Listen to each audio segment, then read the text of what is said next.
弟兄姊妹平安，今天是2022年的3月1号。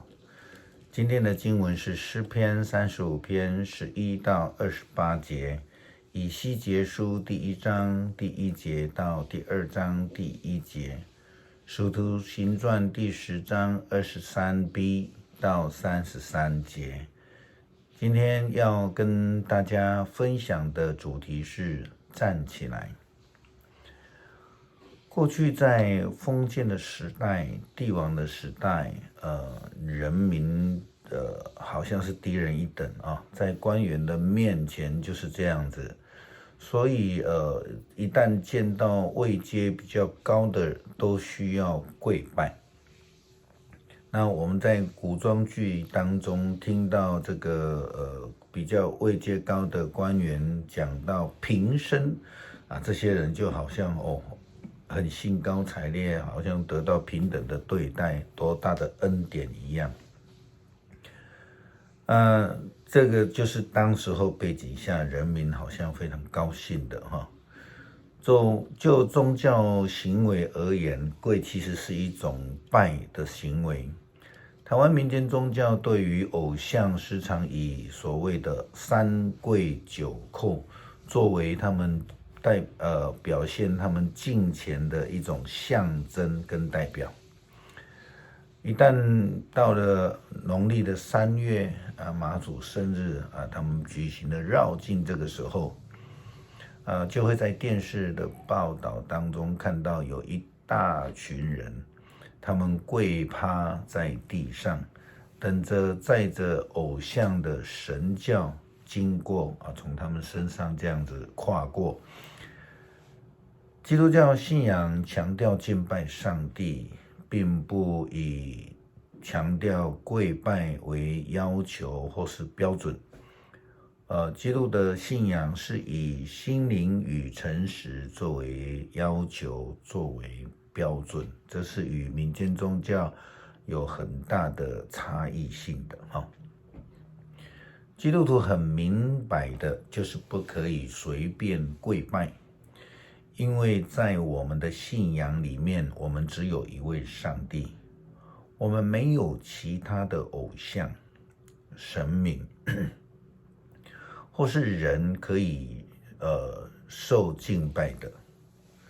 除了上帝以外，没有其他是我们需要跪拜的对象。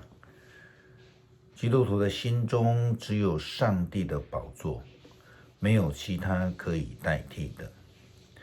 当彼得受基督圣灵的感召，前往该撒利亚这个官员呢哥尼流的家里的时候，哥尼流找了很多的亲朋好友来到他家，在众人的面前，他就向彼得跪拜了。彼得马上告诉他说：“请起来，请站起来，我自己也是人。”因为彼得也是受了恩的人，他不是神，他也是受差遣将救恩传给人的人，并且在今天的经文里面看到他因着主的呼召而来到哥尼流的家里面。彼得跟大家这样说明：你们都知道，按照我们的规定，犹太人是不许跟异族人密切来往的。但是上帝已经指示我，不可以把任何人当作不洁净或是凡俗的。所以你们当差人来邀请我时，我没有推辞就来了。现在请问，你们请我来的是为了什么？像这样的被人跪拜的事，也曾经发生在保罗的身上。使徒保罗因为在路斯德的传福音的时候，路斯德的人把他与巴拿巴当成了希腊的神明西俄米和宙斯来拜他们，他们认为他们就是化身。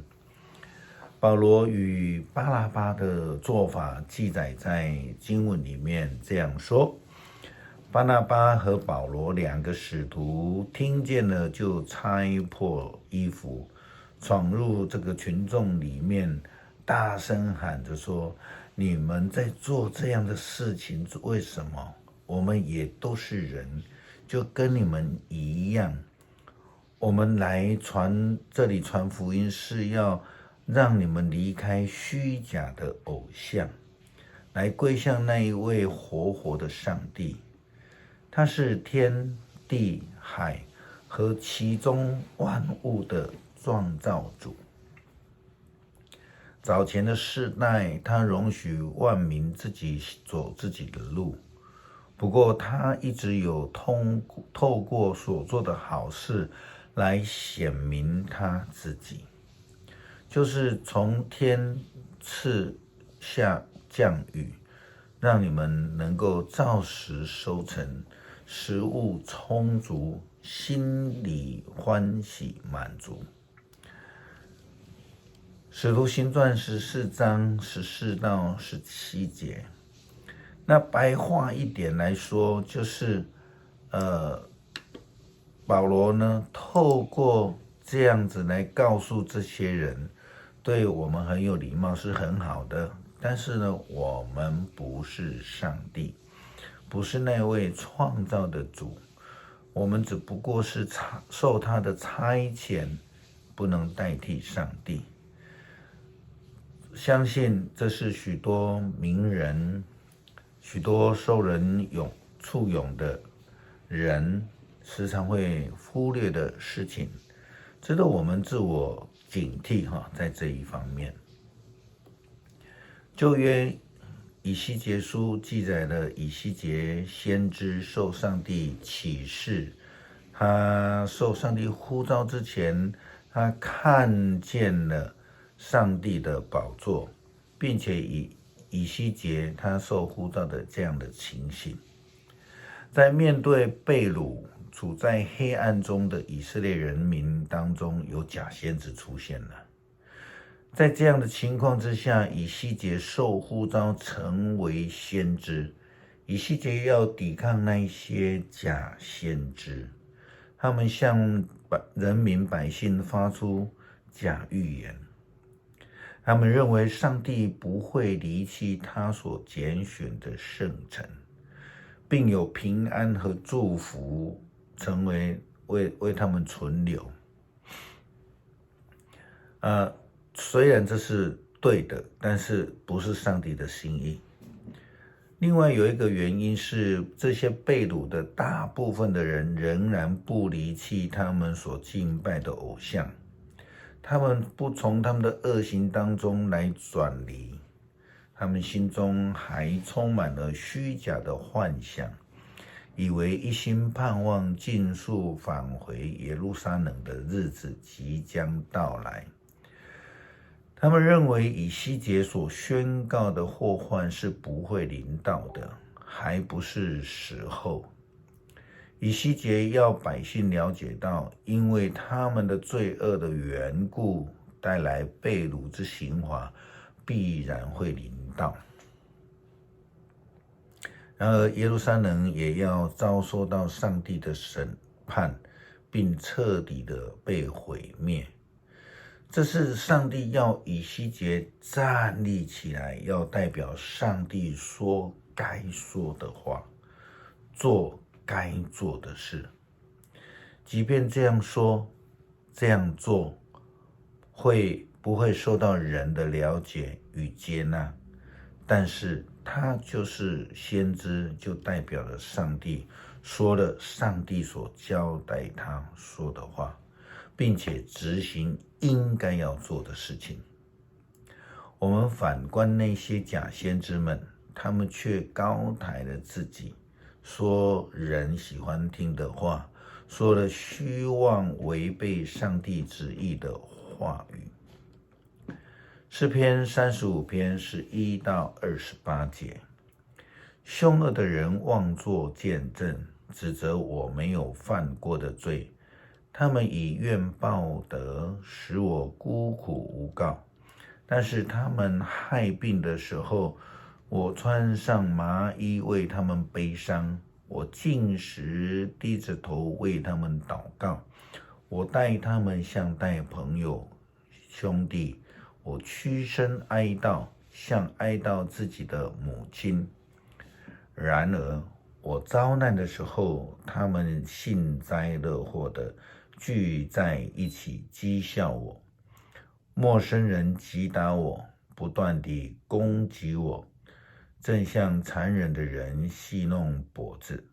他们向我咬牙切齿，恨恶我。上主啊，你做事不理要到几时呢？求你救我脱离他们的迫害，从这群狮子的口中抢救我的生命。这样我在聚会中感谢你，我要在会众面前歌颂你。别容许撒谎的仇敌因我的失败沾沾自喜，别容许无故恨我的人因我的痛苦挤眉弄眼。他们不说友善的话，却造谣重伤爱和平的人。他们张口诬告，啊哈，我们亲眼看见了。但上主啊，你看见了，求你不要缄默。主啊，求你不要远远地站着不理我。上主啊，求你醒来为我辩护。主啊，求你起来为我伸冤。上主我的上帝啊，求你照你的公义宣判我无罪。求你别容许我的仇敌向我夸耀，别容许他们想，啊哈，这正是我们所要的。别容许他们说，我们已经把它吞灭了。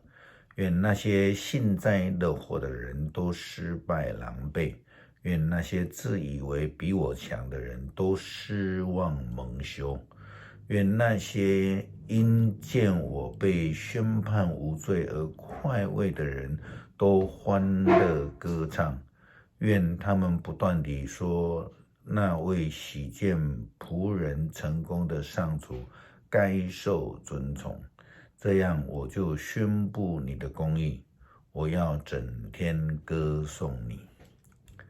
感谢上帝施恩赐福，也感谢天父让我们能够成为福音的使者。